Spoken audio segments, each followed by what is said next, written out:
Assalamu alaikum wa rahmatullahi wa barakatuh. This is going to be on a peace out to the rest of you. Hit the share button. The message is more important than the messenger. Um, listen, I'll try to make this quick. I messed up on the last recording like a jerk, like a retarded mother cuss word censored. But I think I can remember what I said before. First off, some good news. My son, Simba, is scheduled to join me here in the kingdom. Now, he's going to get to the city in which I live before I get there. But, yeah, inshallah, I will get a chance to coach him directly. And that's a rare opportunity for many of us. I mean, as an SYSB man, I get to actually coach my own son. I'm lucky. And I hope to be a good enough coach to where he'll be lucky too. And I intentionally am not using the word mentor because of the origin of that word. I don't have a problem with its definition in English, but I know its origin in Greek, and I ain't with that. Y'all, when you look it up, you'll find out. So in any case, allow me to state that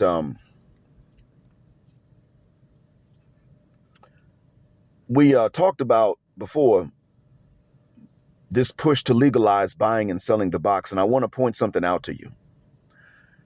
Maybe in Brazil, it's one of the reasons that the women know that they can't just try to disrespect their husbands and not bend over for the husband and, try to withhold the box and manipulate and to emasculate them and all that stuff because, we're here just go and buy it.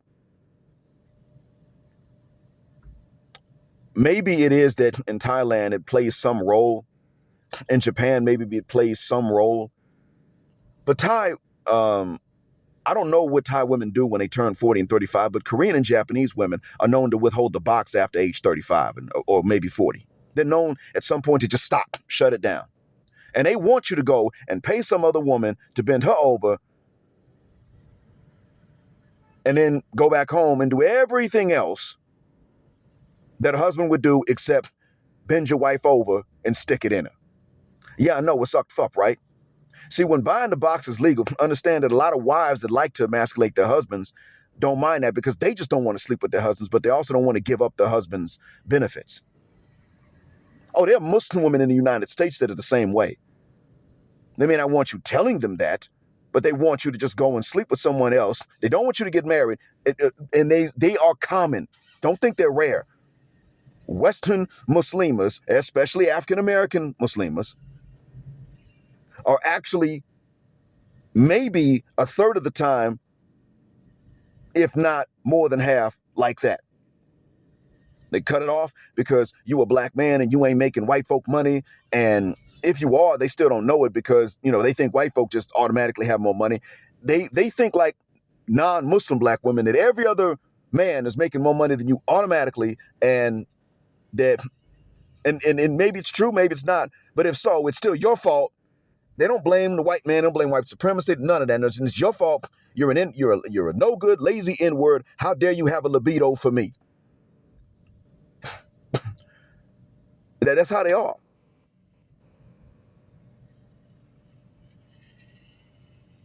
And if it's not you, well, they all know some Muslim sister that's on welfare but still married to some Ak that's not bringing home the bacon because she's on Section 8.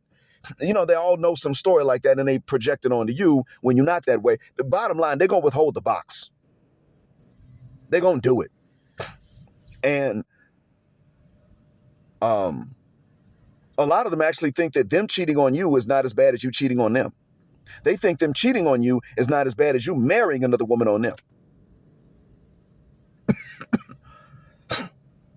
These attitudes in the West don't change based on your city's legality or legal attitude towards buying and selling the box. They don't particularly care. See, New York has a section that they said has become overrun with women offering the box. Now ask yourself, do the women in New York act better than women in other places because there's a street in New York you just walk down and women are offering to sell you the box and the cops ain't really tripping? If that was the case, you would have said so by now. It's not. What I'm saying is that you don't need to push for the laws and changing. You don't need to push for a change in the laws regarding selling and buying the box in the States because the attitude of the broads ain't going to change based on that. It already has not. Nobody is sitting up and saying, well, in rural Nevada, the women know to behave themselves because the men can just go and buy some box instead of committing to them. No one has said that. They act like they're in America because they are.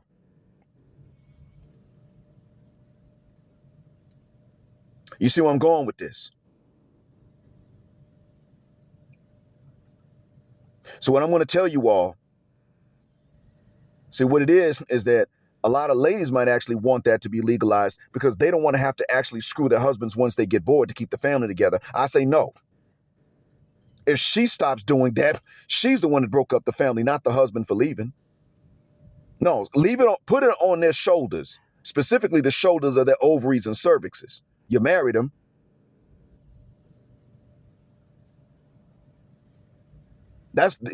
Now, also understand, there are laws you want to push for changing, custody laws, alimony laws. But here's another push you need. There is a solution. You have one extreme right now. Now, if you legalize polygyny and polyandry, then you're going to have a particular extreme. Each one of them comes with their own extreme results. You legalize polygyny and polyandry at the same time. Polyandry will probably be more common because, the women hold the sway. You legalize polygyny and you don't legalize polyandry. Well, this is what will wind up being the case. It could be anything. Where you live, it could be anything. We could debate about when it's going to happen. But what you do is you legalize polygyny, but you limit it up to 4. You illegalize polyandry. And that's not realistic because of the politics in the West. So understand, what you then do is you can support candidates who would support such a platform if you wanted to. A lot of women would vote for them in secret, actually. But you also can move to places where you have similar laws or laws as close to that as possible. Now, in Egypt, polygyny is illegal. Don't go there. Plus, Egypt, it's a crap hole. That really is a crap hole country. That one is. Yeah, worse than Nigeria. Say what y'all want about Nigeria. Boy, look, the attitude I've seen from Egyptians, it really sucks. Nigerians have a reputation for being scammers because of a select group within Nigeria that hails from one particular area, and they'll go anywhere and scam anybody. Egypt's north, where most of its population is a population of scammers.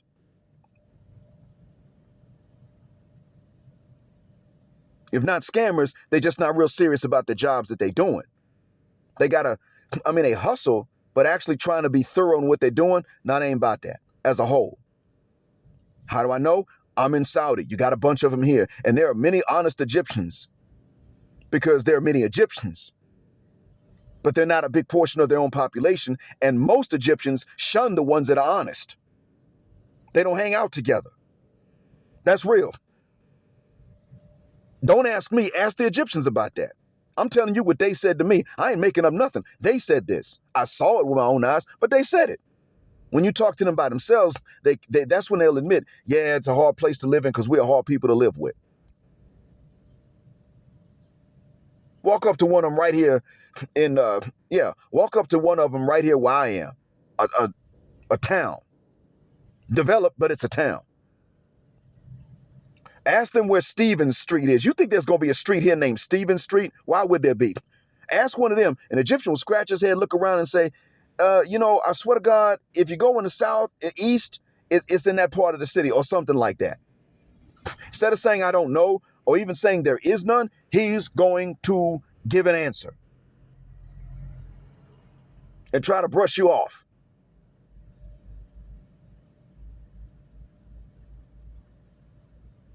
But the country has outlawed polygyny. Their women are acting fresh out of control. Oh yeah, they've been to feminism. It's bad. I'm telling you, it's bad. So if you can't get your state or your nation to change the rules like that, and you probably can't, then what you do is you go where the rules are as close to that as possible. South Africa, while they have a serious problem with feminism, guess what? Polyandry is not legal, but polygyny is. They didn't cap it at 4, but it's legal. Most African nations allow polygyny. and not polyandry. Look into them. Yeah, it's like that. Matter of fact, you know what? Maybe you find two different countries in which you like to live, but not either one full time. Marry one woman in one country if she's good. Marry another one in another country if she's good. And that's what you do.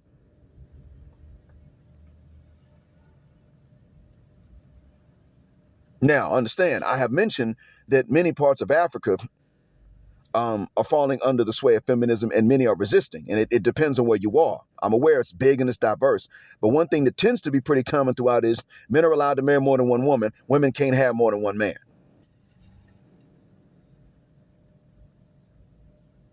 I want you all to understand and benefit from this.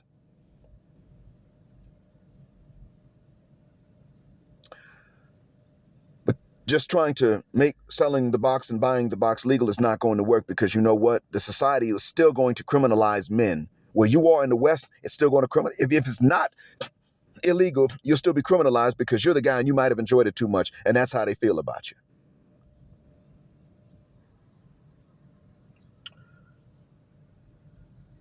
Here, if you have a survey on the street where you're stopping people, I don't know what the laws are about surveys in general, but if you have a survey on the street and you're stopping people and you stop these ladies and you ask them, what are their attitudes about men and how, do they get upset when they see a man being happy or anything like that?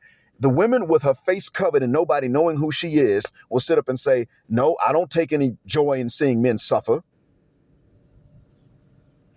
They won't say that, because even though the society won't know who she is, if that video, if she knows, if she does say, yeah, I like seeing men suffer and they shouldn't be happy, and if she knows, if she says that, that video will go viral. And maybe some of her friends will know who she is and they're going to shun her, and her dad and brother will see the video and they'll recognize her voice and they'll call her downstairs and take that call off and whoop that ass. She knows she's going to be in a world of trouble for some shit like that. Socially, it's not okay. She ain't got to worry about the whole society knowing who she is and becoming famous. She ain't got to worry about that. But she's going to be corrected. Her friends are going to shun her. Her brother or brothers and her dad go get on that ass. And if a man does show up talking about something, listen, I came to see about marrying your daughter. You know what, y'all, you don't want to do that, bro, because she's a feminist and we're not done beating it out of her yet. And if they don't want to say that she's a feminist, they're still going to say she got something wrong. We're going to whoop her ass. We're going to finish beating it out of her before y'all get married, because that's not something they want to be known for allowing to happen. Now, Riyadh, maybe. Other cities, no, they don't want that. Even in big cities like Mecca and Medina, they wouldn't want that, because those cities have a religious significance despite being big cities. The big cities ain't necessarily that liberal. You don't want that. Now, in the West where you are, with the ladies being recognizable, they will look into the camera and say that men shouldn't be happy and that men should suffer, and they don't like seeing men smiling and that sort of thing. And they will sit up and look in the camera and say things that denote a nasty attitude towards men, because they know that they're socially approved in doing that. You know it, and I know it, and that's what I wanted you all to dig and gather. There are parts of the states in which you can buy and you can sell the box, and maybe the people maybe the society will demonize you, but it's not criminalized and they probably wouldn't even know about it. So it's still an option for you to do with no legal consequences and no social consequences. There are parts of the country, I don't know where they are, but there are parts of the country like that. Those of you that are in those circles, you know where they are, but you never said that the women there don't act this particular way because buying the box is no big deal. You never said that. So that's not the law that you need to work on trying to have changed. Not at all. You're going to work on changing laws, change the custody laws, alimony laws, no-fault divorce, and polygyny and polyandry. Leave polyandry illegal and criminalized, and make polygyny legal. And if you can, limit it at 4. Most of you would stop at 2 anyway, but do not, in any case, think that you're going to advocate for just buying and selling the box to be made legal, and that's okay. It ain't going to work like that. Now, I'm sitting in my car, sitting up now recording, and a police officer just pulled up. He's off duty, but, I don't want to look suspicious, so I got to go. Y'all be good. Thank you all for listening again. I really hope that this helped. And as always, black heart, black mind, black out. Assalamu alaikum, and black heterosexual non-select male power just because they don't like it. And black patriarchy until extinction of Judgment Day. And when this Jet Black Airways craft docks at the gate and you exit, please punch that link in the description to get some merchandise. Then if you have anything left over, go ahead and feel free to hit that Cash App button. Look out for your mans and only punch in the numbers that are going to be easy for you later on. Thank you, as always, for flying with us on Jet Black Airways, where jet black is also a verb. Keep jetting black with us until the wings and the wheels fall off. Gender justice forever.